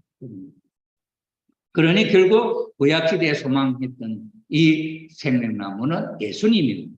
요한계시록 12장 4절에 표현된 이 생명나무는 바로 재림주님을 의미한다 하는 것을 알죠. 자, 그렇기 때문에 이 성경 요한계시록 22장 13절에 기록되어 있는 이 생명나무는 바로 아담, 완성한 아담을 의미하고 그와 함께 있었던 선악을 알게 한 나무는 완성한 여성적 해와를 완성해야 할 해와를 그렇게 비유했다 하는 것을 우리가 볼 수 있다. 자, 그러면 선악과는 해와가 선악을 알게 한 나무라면 선악과는 해와하고 관계가 된 것이다. 그에 원리에서 뭐라 하는 해와의 사랑, 정조를 의미한다. 자, 그런데 이 선악과를 누가 따먹겠냐 하니까 뱀이 꼬였다는 뱀. 그러면 이 뱀은 문자 그대로 뱀이겠네요. 뱀의 정체를 우리가 한번 알아보자. 창세기 1장 3장 1절부터 5절 사이에 하나님이 지으신 들짐승 중에 뱀이 가장 강조한다. 이러면서 아담과 해와를 꼬이는 그 이야기입니다. 그럼 저 뱀이 문자 그대로 뱀이냐? 그 뱀이 문자 그대로 뱀이라고 한다면은 뱀이 인간하고 대화를 나눴다. 그럴 수 있냐? 그 다음에 하나님의 뜻을 알았다. 이 파충류의 뱀이. 그 다음에는 인간을 꼬였다. 인간을 꼬아서 그걸 꼬으려면 여러분 초등학생이 대학생 박사를 꼬일 수 있겠어요? 박사가 초등학생들을 꼬은다면 할 수 있겠지. 그러나 꼬우고 나면 인간보다 지능이 그 당시에 지능이 높다는 거예요. 그런 의미로 볼 때 인간을 꼬여서 탈할 수 있잖아요. 그리고 그 뱀이 어디 있었냐? 요한계시록 12장 7절에서 8절에 보니 하늘에 전쟁이 있으니 미가엘 천사장 아닙니까? 미가엘과 그의 사자, 그 미가엘 밑에 있는 천사들이 용으로 더불어 요한계시록 12장 9절에 큰 용이 내어 쫓기냐는 용이 그는 계명성 누시엘을 의미하죠. 그리고 용과 그의 사자들, 타락한 천사장 누시엘하고 그 천사들, 이 천사들하고 싸움이 붙었다. 싸움 이기지 못하고 용이 이기지 못하고 미가엘은 이기지 못하고 다시 하늘에서 저희는 있을 곳을 얻지 못하고 땅으로 떨어졌다 하는 이야기가 있습니다. 그런데 타락 이후 지금까지 인간의 마음속에 들어서 우리를 악으로 끌고 가는 그런 뱀이 우리 속에 있는 어떤 의사성이 배를 쭉 갈라면 그 속에 뱀이 우글글로 하냐? 그건 아니잖아요. 그래 뱀은 상징적인 것이지 문자적인 파충류의 뱀이 아니다. 그리고 마귀 사탄이라고 그 다음에는 그 뱀의 주관하에 천사들이 있었어요. 요한계시록 12장 9절에 큰 용이 하늘에서 내어 쫓기니 옛뱀고 마귀라고 하고 사탄이라고 하는 온 천하를 깨는 자 땅으로 내어 쫓기니 그 사자들도 저와 함께 내어 쫓기니 타락한 천사들이 내어 쫓겼다 하는 그런 이런 내용을 갖고 보니 이럴 수 있는 존재가 누구냐? 영적인 존재다 하는 것. 그러니 뱀이라는 것은 문자를 파충류의 뱀이 아니고 영적인 이것을 어떤 영적인 존재를 비유한 것이다. 그럼 하나님이 뱀을 창조했냐? 그럼 악한 사탄 마귀를 창조했냐? 그래서 이 뱀이 될 수 있는 영적인 존재는 인간하고 천사밖에 없어요. 하나님. 하나님이 인간을 깬 건 아니고 인간이 인간을 깬 건 아니고 뱀이 또 있으니까 그 뱀으로 비유한 것이 천사일 수도 있다. 천사는 하나님이 지은 창조물, 피조물이고 그런데 이 피조물이 처음부터 악한 것을 하나님 지은 것이 아니고 뭔가 잘못해서 죄를 지어서 말이 됐다. 이렇게 자 그렇게 보고 요한계시록 12장 9절을 보니 용이 죄를 짓고 내쫓겨. 그 용이 큰 용이다. 큰 용이라 하니 뭐냐? 용 중에서도 우두머리 용. 그러니 천사 세계 우두머리. 천사장 루시엘을 의미합니다. 그러면서 베드로후서 2장 4절을 보니까 천사가 범죄를 했어요. 지옥에 가겠다 하는 이야기가 나오죠. 그래서 범죄한 천사가 사탄이 되고 마귀가 되고. 이사야서 14장 12절 아침의 아들 계명성이요 어찌 하늘에서 떨어졌으며 그 열국을 엎은 자여 어찌 그리 땅에 지켰느냐. 하늘에서 내쫓겠다. 계명성이라 하는 게 북극성이라 그래요. 그러면서 불교에서도 북극성 이야기가 나와. 하늘의 신이다 이렇게 표현하거든요. 자, 그런 이야기가 있습니다. 그러니 루시엘 천사장이 타락을 했는데, 범죄를 했는데 무슨 범죄를 했나? 유다서 7절 8절에 보니 간음을 행했다 이렇게 나옵니다. 그래, 이 천사가 간음죄를 지어가지고 범죄를 했는데, 이 간음이라고 하는 것은 혼자서 지을 수 있는 죄가 아니다. 그렇다면은 이 천사의 간음의 대상이 또 누구냐 찾아야 될 거 아니에요. 그래서 인간을 찾아요. 인간은 어떤 범죄를 했냐, 죄를 지었냐. 원래 창세기 2장 25절 에덴 동산에 벌거벗고 있어도 아무 부끄러움 없이 살았다. 그런데 창세기 3장 7절에 보니 무화과 선악과를 따먹고 채를 가렸다. 뭐가 있고. 그래서 욥기 31장 3절 아담이 가린 곳이 허물이다. 허물이라는 죄를 지은 곳이다. 그럼 아랫도리로서 지을 수 있는 죄가 뭐냐? 그것이 바로 음란죄. 그러면 이 음란죄도 혼자 짓지 못하는 죄고 간음죄도 혼자 짓지 못하는 죄. 그렇다면 인간의 이 음란죄하고 천사의 이 간음죄하고 이 사이에 관계가 없나? 어떤 관계가 없냐? 그래서 성경을 살펴보니 요한복음 8장 44절에 마귀의 자식이라는 게 인간이. 마귀는 뭐예요? 마귀 사탄은 타락한 천사를 의미해요. 그래, 타락한 천사의 자식이 돼요. 성경에 이렇게 말하죠. 그럼 자식은 혈연 관계를 통해서 나눈다는 거예요. 그래, 사랑의 관계가 있었다는 거예요. 이게 음란한 사랑의 관계. 3장 7절 독사의 새끼들. 그 다음에 뱀들아 독사의 새끼야. 어째 너희들 지옥의 신발을 패하겠느냐. 이런 설명이 나와요. 그러니 이 천사하고 인간 조상하고 이 음란죄로 연결되어 있어요. 우리는 사탄의 자식으로 태어나기 때문에 요 로마서 8장 23절에 성령의 처음이은 우리들도 하나님 앞에 양자가 된다. 하나님의 자녀가 아니다는 거예요. 사탄의 자식이 하나님의 자녀로 양자가 이렇게 표현된 내용들을 놓고 볼 때에 뱀은 타락한 천사장 루시엘을 의미합니다. 그 죄는 간음죄로 불륜한 사랑으로 죄를 지었다 하는 것을 우리는 알 수가 있다. 자, 이걸 이제 불교의 이야기하고 이제 한번 접목을 짓고요. 이분이 문광스님, 이 문광스님이 지금 법화경을 소개하는 거죠. 청운교, 백운교가 어떤 의미를 갖고 있고, 그 다음에 다보탑, 석가탑이 있는 이 불교 여기가 하늘이다.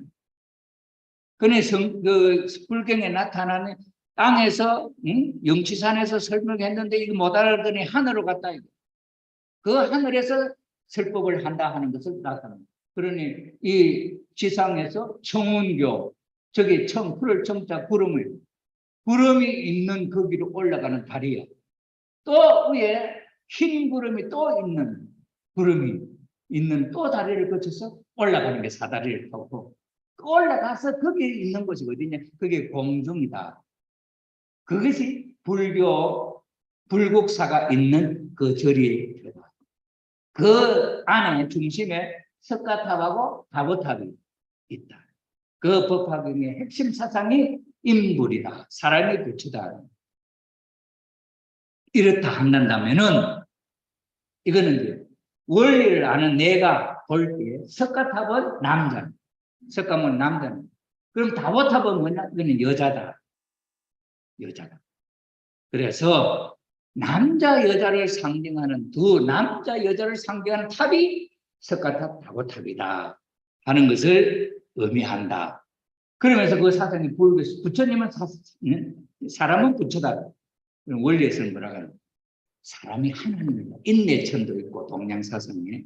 그 다음에 우리 원리에서는 제2의 하나님이 되는 것이 우리의 창조 목적이다 이 말이에요. 그러면 불교의 이 불국사 이야기, 그 다음에 북파경의 이야기, 핵심적인 이야기하고 우리 다락론의 이야기하고 이걸 연결시켜 보는 거예요. 이 아담과 에어가 성장해서 올라가는 이 자리에서 선악과를 따보고 타락했어요. 여기 지옥에 떨어져, 고통스러운 지옥에 떨어져. 지옥에 떨어져 있는 인간을 표현하는 것이 여기에 보입니다.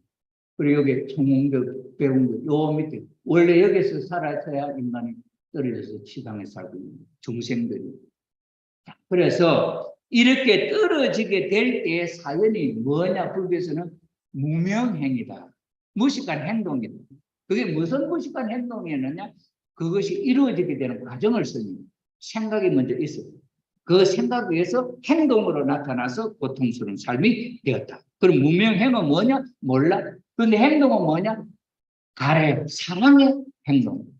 사랑의 행동으로 말미암아 생명이 생기고 태어나고 그 생명이 태어난 삶은 고통스러운 삶이다. 이것은 아버님의 말씀에 무엇을 의미하느냐니까 행동이 일어나기 전에 생각을 합니다. 이게 십자군입니다.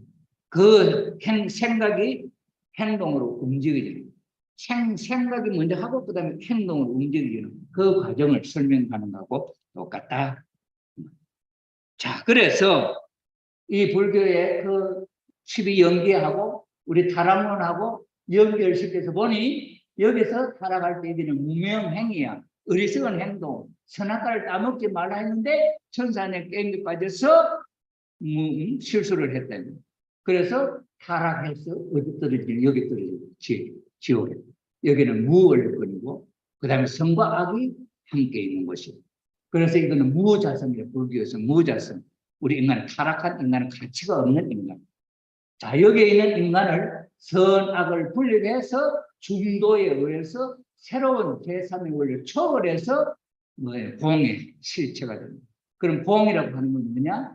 이거는 본래 인간, 창조 본연의 인간을 상징한다. 그래, 창조 본연의 이 인간이 여기 없다. 그것이 무자, 무고. 그 다음에 비었다 하는 공, 빌공자, 하늘, 남 같은 빌공, 저 하늘을 의미하는데 저것이 바로 비었다. 그러니 이 불교의 원리는 이 무명, 12연기는 타락한 과정, 그 다음에 중도는 그 중간 입장에 있는 것을 이걸 복귀 원리에 의해서 이걸 초월해가지고 본래 모습을 회복하는. 그럴 때 사람이 부처다, 사람이 하나님이다 하는 말하고 같은 말. 그 본래의 자리 회복된 이 자리를 불교에서는 석가탑하고 다보탑으로 표현했단 말이에요. 석가탑, 다보탑이 공중에 있는 거예요. 공중에. 공중은 하늘은 땅하고는 관계없지. 땅은 죄와 지옥을 의미하지. 하늘은 죄와 상관없는 본연의 세계를 의미하지요. 그리고 공중에 석가탑하고 다보탑이 있으니까 이거는 죄와 상관없는 한 남자와 한 여자. 그는 복귀된 부모의 참부모 메시아, 참부모의 모습을 상징한다. 그래서 다보탑은 여자, 독생녀를 의미하고 그 다음에 석가탑은 독생자를 의미하는 내용을 불교 사상 속에 딱 감축되어 있다.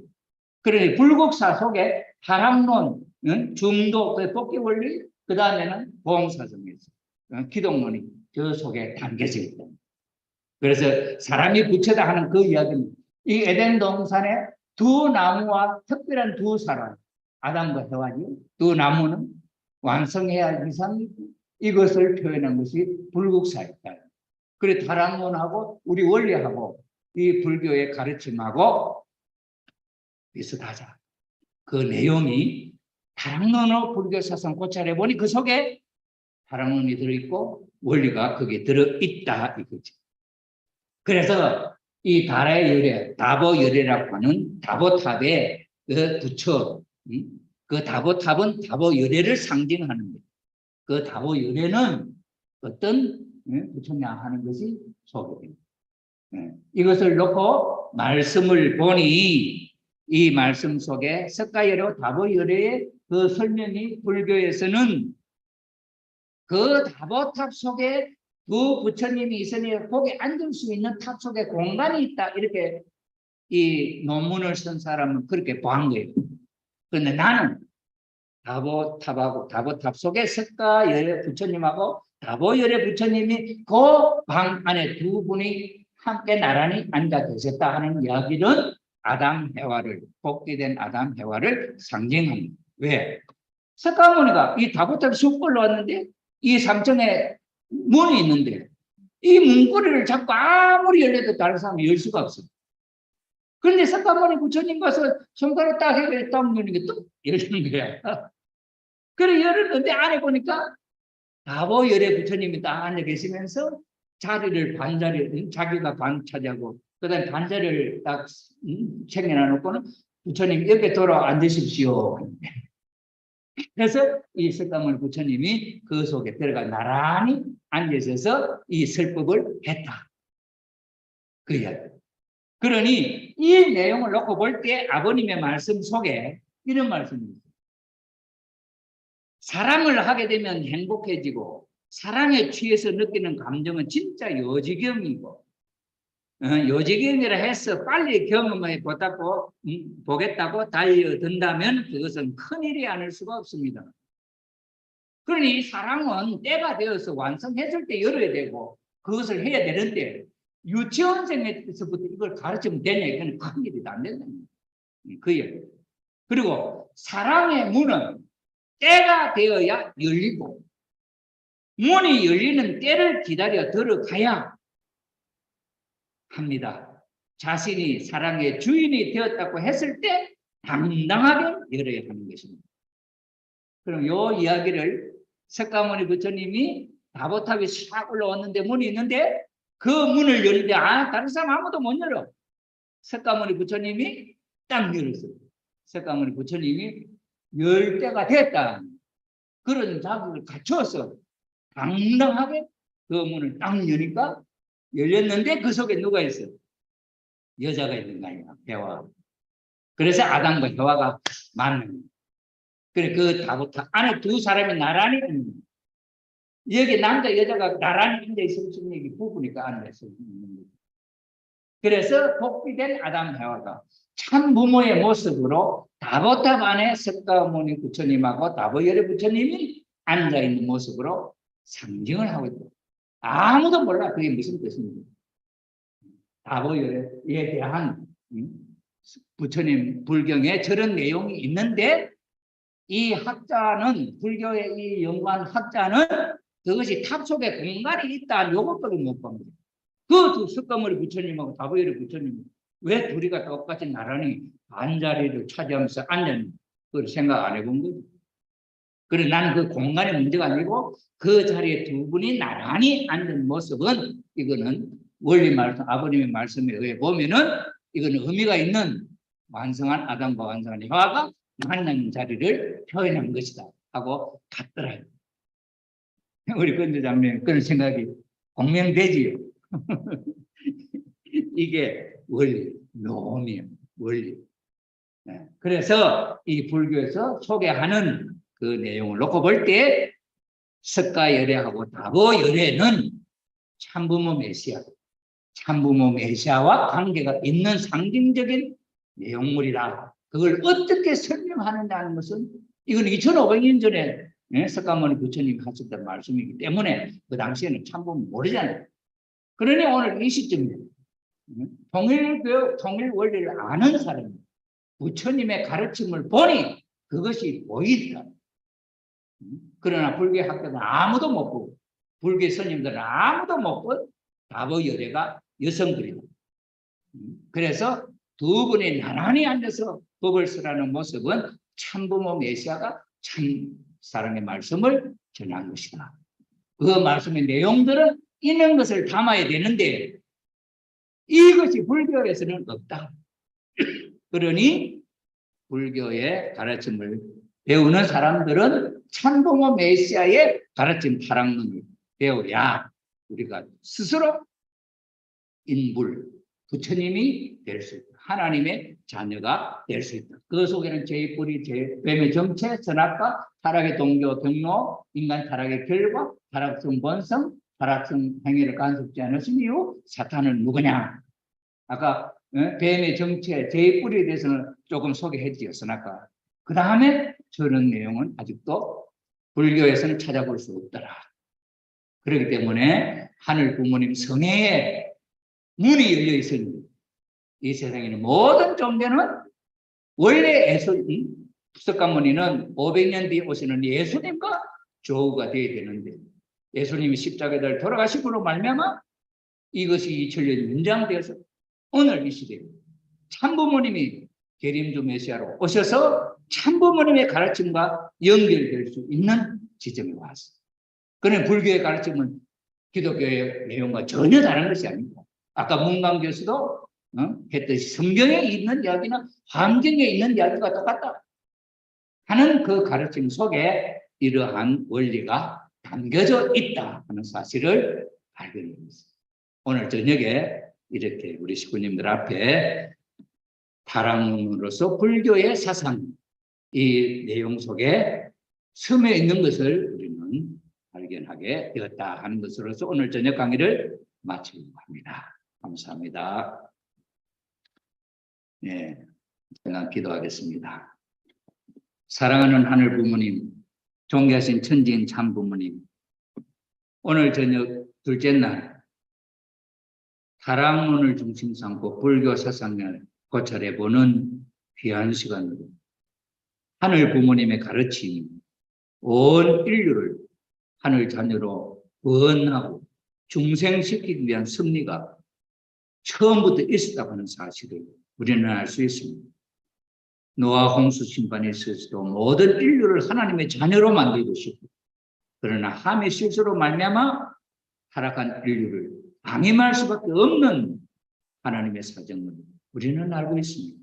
그러나 하나님의 중심 섭리는 아브라함을 통해서 이스라엘 유대민족이 연결되고 유대민족을 터로해서야 하늘 부모님의 아들 예수님을 독자로 보내셨습니다만 그 아들이 하나님의 뜻을 쫓아 가정을 이루지 못하고 죽음으로 말미암아 돌아가심으로 말미암아 예수님은 다시 오마 하는 약속을 남기셨습니다. 2000년이 지나 오늘 그 이스라엘의 터전이 기독교로 연결되고 기독교의 그 믿음이 유럽을 떠나서 아메리카 대륙을 거쳐서 그 다음에는 일본을 거쳐 오늘 반도 국가인 한국에 와서 재림주라고 하는 참부모를 만나게 되었습니다. 참부모님이 6, 7년의 탄감 노정을 걸으시고 2012년 1월 13일 기원절을 비로소 선포함으로 말미암아 하늘 부모님의 나라 천일국이 지상에 세워지게 되었습니다. 이제 이 천일국을 실체화하기 위한 섭리가 2027년 아버님은 하늘나라에서 어머님은 지상에서 두 네 분이 하나 되셔가지고 이 소원의 뜻을 이루려고 하셨습니다. 2019년 참 어머님은 아버님 앞에 약속을 하시기로 아버님 돌아가실 때 인류의 참범으로 오셨지만 국가적인 지도자가 한 사람도 와서 돌아가시는 아버지 앞에 그 마음을 표현하지 못한 한을 갖고 계시기 때문에 아버님 100세 되시는 기념일 때 내가 7날을 복귀해서 선물로 아버지 앞에 드리겠습니다.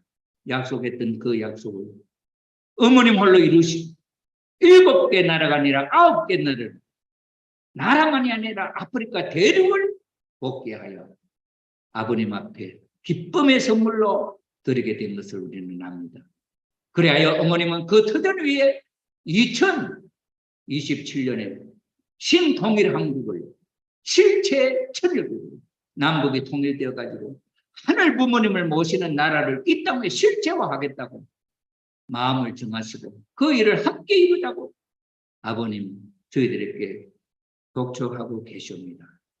오늘 저녁에 여기에 참석한 줌을 통해서 참석하신 20여 명의 아버님 자녀들과 오늘 이 자리에 참석한 아버지 사랑하는 자녀들이 함께 이 말씀을 저희들이 접하면서 시작하면서 약속하고 하늘 앞에 보고드렸던 아버님 은사와 사랑의 축복의 손길이 저와 더불어 삶을 통해서 인연된 아직도 하늘나라를 모르는 한영들이나 또 아버님 우리와 인연 맺어서 내 몸과 함께하고 있는 영들에게 오늘 저녁 이 말씀을 듣는 것을 조건으로 해서 3일 동안 듣게 되면 그것을 공로로 해서 특별히 흥진님, 영계 흥진님 특별 수련소에 참여할 수 있는 안내를 하겠다고 기도하겠습니다.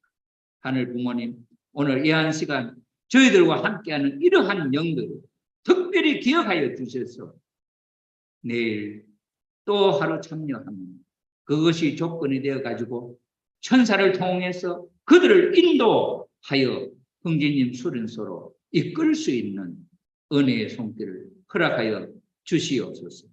오늘 둘째 날을 아버님 타락의 비밀, 불행의 비밀을 살펴보는 귀한 시간을 가져서 우리 가정이나 통일교회만이 아니라 일찍이 2500년 전에 석가모니 부처님을 통해서 이 귀하고 은밀한 뜻을 교육해 왔다고 하는 사실이 놀라운 아버님 뿐입니다.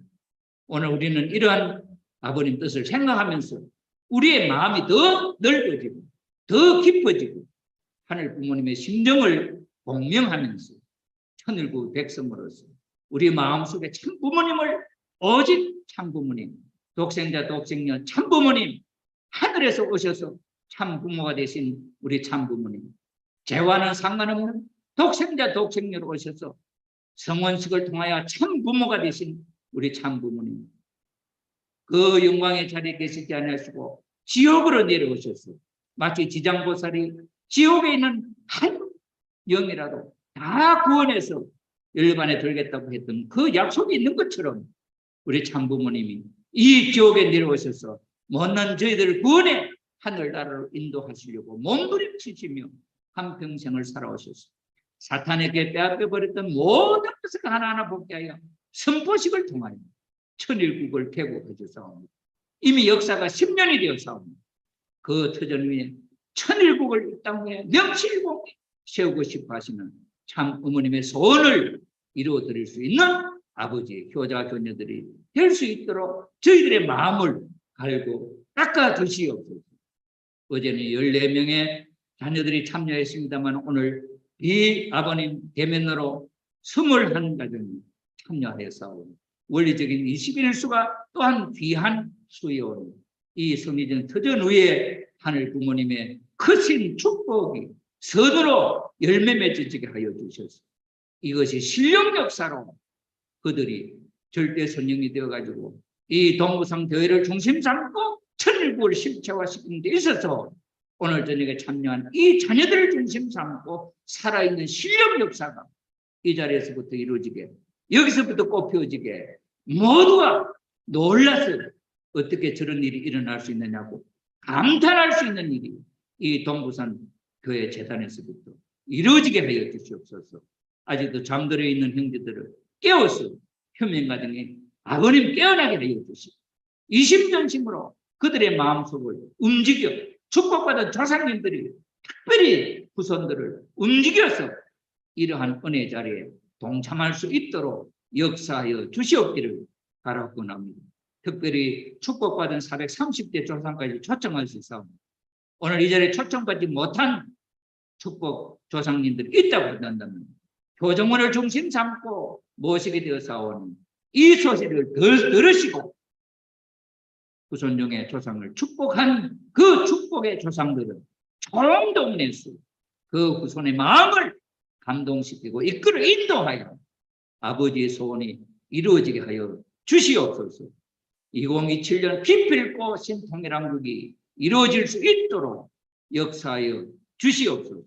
저희들과 함께 마음 공동이 하나 되어가지고 참 부모님을 전가하고 참 사랑을 전가하고 참 가정을 전가하고 축복을 전가해서 지옥의 사슬을 끊어버리고 하나님의 참된 자녀로 성화되어질 수 있는 천보가 되게 하여 주시옵소서.